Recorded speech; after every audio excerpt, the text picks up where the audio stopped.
की, भारत माता की। कार्यक्रम में उपस्थित राजस्थान के आदरणीय मुख्यमंत्री श्रीमान अशोक गहलोत जी, मध्य प्रदेश के गवर्नर और आदिवासी समाज के बहुत बड़े नेता श्री मंगूभाई पटेल, गुजरात के मुख्यमंत्री श्री भूपेंद्र भाई पटेल, मध्य प्रदेश के मुख्यमंत्री श्रीमान शिवराज सिंह जी चौहान, मंत्री परिषद के मेरे सहयोगी श्री फग्गन सिंह कुलस्ते जी, श्री अर्जुन मेघवाल जी,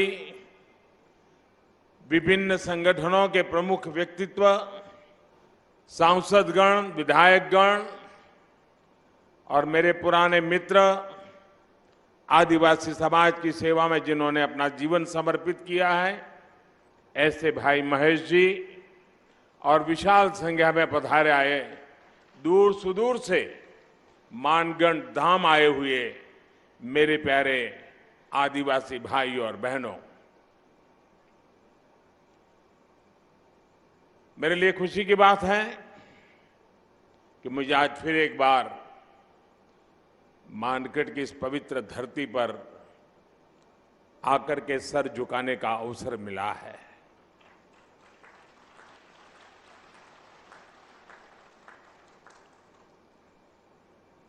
मुख्यमंत्री के नाते अशोक जी और हम साथ साथ काम करते रहे और अशोक जी हमारी जो मुख्यमंत्रियों की जमात थी उसमें सबसे सीनियर थे, सबसे सीनियर मुख्यमंत्रियों में है। और अभी भी हम जो मंच पे बैठे हैं उसमें भी अशोक जी सीनियर मुख्यमंत्रियों में से एक है। तो उनका यहां आना, इस कार्यक्रम में उपस्थित रहना, साथियों, आजादी के अमृत महोत्सव में हम सभी का मानगढ़ धाम आना, ये हम सबके लिए प्रेरक है, हमारे लिए सुखद है। मानगढ़ धाम जनजातीय वीर वीरांगनाओं के तप, त्याग, तपस्या और देशभक्ति का प्रतिबिंब है। ये राजस्थान, गुजरात, मध्य प्रदेश और महाराष्ट्र के लोगों की साझी विरासत है। परसों यानी 30 अक्टूबर को गोविंद गुरु जी की पुण्यतिथि थी। मैं सभी देशवासियों की तरफ से गोविंद गुरु जी को पुनः श्रद्धांजलि अर्पित करता हूं। मैं गोविंद गुरु जी की तप तपस्या, उनके विचारों और आदर्शों को प्रणाम करता हूं। भाई और बहनों, गुजरात का मुख्यमंत्री रहते हुए मानगढ़ का जो क्षेत्र गुजरात में पड़ता है, मुझे उसकी सेवा का सौभाग्य मिला था। उसी क्षेत्र में गोविंद गुरु ने अपने जीवन के अंतिम वर्ष थे। उनकी ऊर्जा, उनकी शिक्षाएं आज भी इस मिट्टी में महसूस की जा रही हैं। मैं विशेष रूप से हमारे कटारा कनकमल जी का और यहां के समाज का भी आज सर झुका करके नमन करना चाहता हूं। जब मैं पहले आता था, एक पूरा वीरान क्षेत्र था और मैंने आग्रह किया था वन महोत्सव के द्वारा। आज मुझे इतना संतोष हुआ, चारों तरफ मुझे हरियाली नजर आ रही है।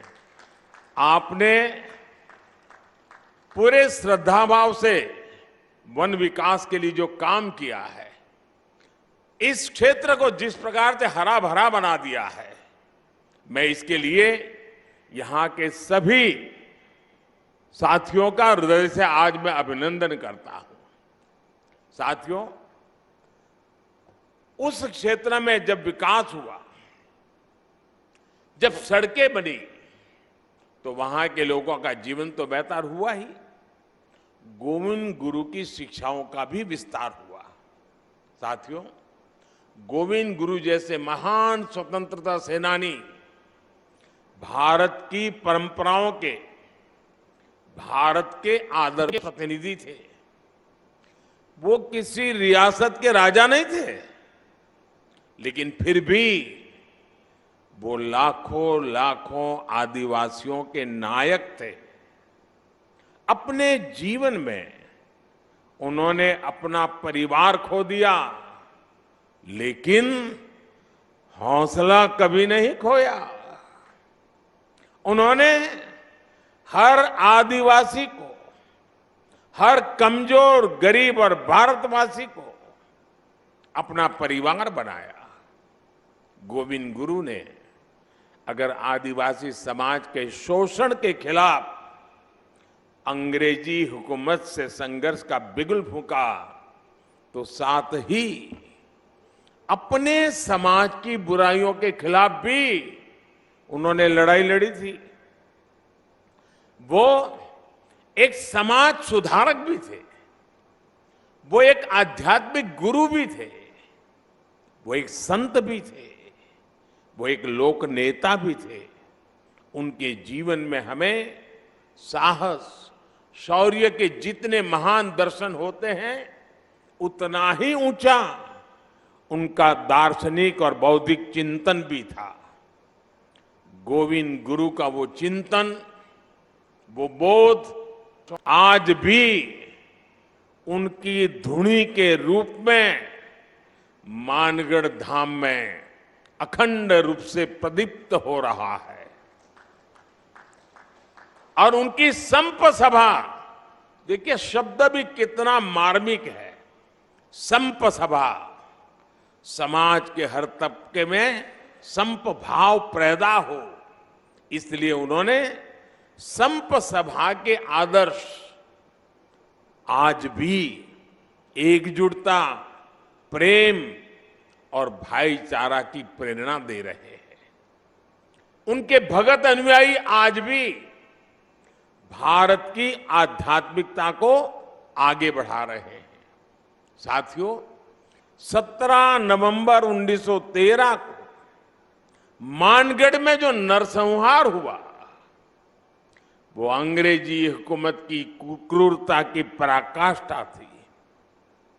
एक और आजादी में निष्ठा रखने वाले भोले भाले आदिवासी भाई बहन, तो दूसरी ओर दो गुलाम बनाने की सोच। मानगढ़ की इस पहाड़ी पर अंग्रेजी हुकूमत ने 1,500 से ज्यादा युवाओं, बुजुर्गों, महिलाओं को घेर करके उन्हें मौत के घाट उतार दिया। आप कल्पना कर सकते हैं, एक साथ 1,500 से ज्यादा लोगों की जघन्य हत्या करने का पाप किया गया। दुर्भाग्य से आदिवासी समाज के इस संघर्ष और बलिदान को आजादी के बाद लिखे गए इतिहास में जो जगह मिलनी चाहिए थी, वो नहीं मिली। आजादी के अमृत महोत्सव में आज देश उस कमी को पूरा कर रहा है। आज देश उस दशकों पहले की भूल को सुधार रहा है। साथियों, भारत का अतीत, भारत का इतिहास, भारत का वर्तमान और भारत का भविष्य आदिवासी समाज के बिना पूरा नहीं होता। हमारी आजादी की लड़ाई का भी पग पग इतिहास का पन्ना पन्ना आदिवासी वीरता से भरा पड़ा है। 1857 की क्रांति से भी पहले विदेशी हुकूमत के खिलाफ आदिवासी समाज ने संग्राम का बिगुल फूंका था। 1780, आप सोचिए 1857 से भी पहले 1780 में संथाल में तिलका मांझी के नेतृत्व में दामिन सत्याग्रह लड़ा गया था, दामिन संग्राम लड़ा गया था। 1830-32 में बुधु भगत के नेतृत्व में देश लरका आंदोलन का गवाह बना। 1855 में आजादी की यही ज्वाला सिद्धू कान्हा क्रांति के रूप में जल उठी। इसी तरह भगवान बिरसा मुंडा ने लाखों आदिवासियों में क्रांति की ज्वाला प्रज्वलित की। वो बहुत कम आयु में चले गए, लेकिन उनकी देशभक्ति और उनका हौसला ताना भगत आंदोलन जैसी क्रांतियों का आधार बना। साथियों, गुलामी के शुरुआती सदियों से लेकर 20वीं सदी तक आप ऐसा कोई भी कालखंड नहीं देखेंगे जब आदिवासी समाज ने स्वाधीनता संग्राम की मशाल को थामे न रखा हो। आंध्र प्रदेश में अल्लूरी सीताराम राजू गारू के नेतृत्व में आदिवासी समाज ने रंपा क्रांति को एक नई धार दे दी थी। और राजस्थान की ये धरती तो उससे भी बहुत पहले ही आदिवासी समाज की देशभक्ति की गवाह रही है। इसी धरती पर हमारे आदिवासी भाई बहन महाराणा प्रताप के साथ उनकी ताकत बन के खड़े हुए थे। साथियों, हम आदिवासी समाज के बलिदानों के ऋणी हैं, हम उनके योगदान के ऋणी हैं। इस समाज के इसने प्रकृति से लेकर पर्यावरण तक, संस्कृति से लेकर परंपराओं तक भारत के चरित्र को सहेजा और संजोया है। आज समय है कि देश इस ऋण के लिए, इस योगदान के लिए आदिवासी समाज की सेवा कर उनका धन्यवाद करे। बीते 8 वर्षों से यही भावना हमारे प्रयासों को ऊर्जा देती रही है। आज से कुछ दिन बाद ही 15 नवंबर को भगवान बिरसा मुंडा की जयंती पर देश जनजातीय गौरव दिवस मनाएगा। आदिवासी समाज के अतीत और इतिहास को जन जन तक पहुंचाने के लिए आज देश भर में आदिवासी स्वतंत्रता सेनानियों को समर्पित विशेष म्यूजियम बनाए जा रहे हैं। जिस भव्य विरासत से हमारी पीढ़ियां वंचित रह रही थी, वो अब उनके चिंतन का, उनकी सोच का और उनकी प्रेरणाओं का हिस्सा बनेगी। भाइयों बहनों, देश में आदिवासी समाज का विस्तार और उसकी भूमिका इतनी बड़ी है कि हमें उसके लिए समर्पित भाव से काम करने की जरूरत है। राजस्थान और गुजरात से लेकर पूर्वोत्तर और ओडिशा तक विविधता से भरे आदिवासी समाज की सेवा के लिए आज देश स्पष्ट नीतियों के साथ काम कर रहा है। वनबंधु कल्याण योजना के जरिए आज जनजातीय आबादी को पानी, बिजली, शिक्षा बढ़ रहे हैं। वन संपदा भी सुरक्षित की जा रही है और साथ ही आदिवासी क्षेत्र डिजिटल इंडिया से भी जुड़ रहे हैं। पारंपरिक कौशल के साथ साथ आदिवासी युवाओं को आधुनिक शिक्षा के भी अवसर मिले, इसके लिए एकलव्य आदिवासी विद्यालय भी खोले जा रहे हैं। यहां इस कार्यक्रम के बाद मैं जामुगोड़ा जा रहा हूं, जहां गोविंद गुरु जी के नाम पर बनी यूनिवर्सिटी के भव्य प्रशासनिक कैंपस का लोकार्पण करूंगा। साथियों, आज आपके बीच आया हूं तो एक और बात भी मेरा बताने का मन करता है। आपने देखा होगा, कल शाम ही मुझे अहमदाबाद से उदयपुर ब्रॉडगेज लाइन पर चलने वाली ट्रेन को हरी झंडी दिखाने का अवसर मिला है।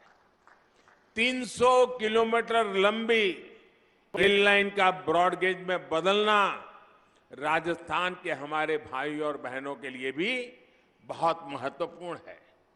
इस परिवर्तन से राजस्थान के अनेक आदिवासी क्षेत्र गुजरात के आदिवासी क्षेत्रों से जुड़ जाएंगे। इस नई रेल लाइन से राजस्थान के टूरिज्म को भी बड़ा लाभ होगा, यहां के औद्योगिक विकास में भी मदद मिलेगी। इससे युवाओं को रोजगार की भी नई संभावनाएं बढ़ेगी। साथियों, अभी यहां मानगढ़ धाम के संपूर्ण विकास की चर्चा भी हुई है। मानगढ़ धाम के भव्य विस्तार की प्रबल इच्छा हम सभी में है। इसके लिए राजस्थान, गुजरात, मध्य प्रदेश और महाराष्ट्र को मिलकर काम करने की आवश्यकता है।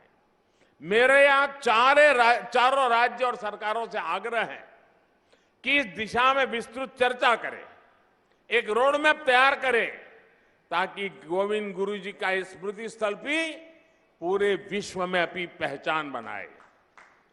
मुझे विश्वास है, मानगढ़ धाम का विकास इस क्षेत्र को नई पीढ़ी के लिए प्रेरणा का एक जागृत बनाएगा। और मैं ये विश्वास दिलाता हूं, क्योंकि कई दिनों से हमारी चर्चा चल रही है, जितना जल्दी, जितना ज्यादा क्षेत्र हम निर्धारित करेंगे, तो फिर सब मिलकर के और भारत सरकार के नेतृत्व में हम इसको और अधिक विकास कर सकते हैं। इसको कोई राष्ट्रीय स्मारक कह सकता है, कोई संकलित व्यवस्था कह सकता है, नाम तो कोई भी दे देंगे, लेकिन भारत सरकार और इन 4 राज्यों के जनजातीय समाज का सीधा संबंध है। इन चारों राज्यों ने और भारत सरकार ने मिलकर के इसको और नई ऊंचाइयों पर ले जाना है। उस दिशा में भारत सरकार पूरी तरह कमिटेड है। मैं फिर एक बार आप सबको बहुत बहुत शुभकामनाएं देता हूं। गोविंद गुरु के श्री चरणों में प्रणाम करता हूं। उनकी धुनी से मिली हुई प्रेरणा से आदिवासी समाज के कल्याण का संकल्प लेकर के हम सभी निकले, यही मेरी आप सबसे प्रार्थना है। बहुत बहुत धन्यवाद।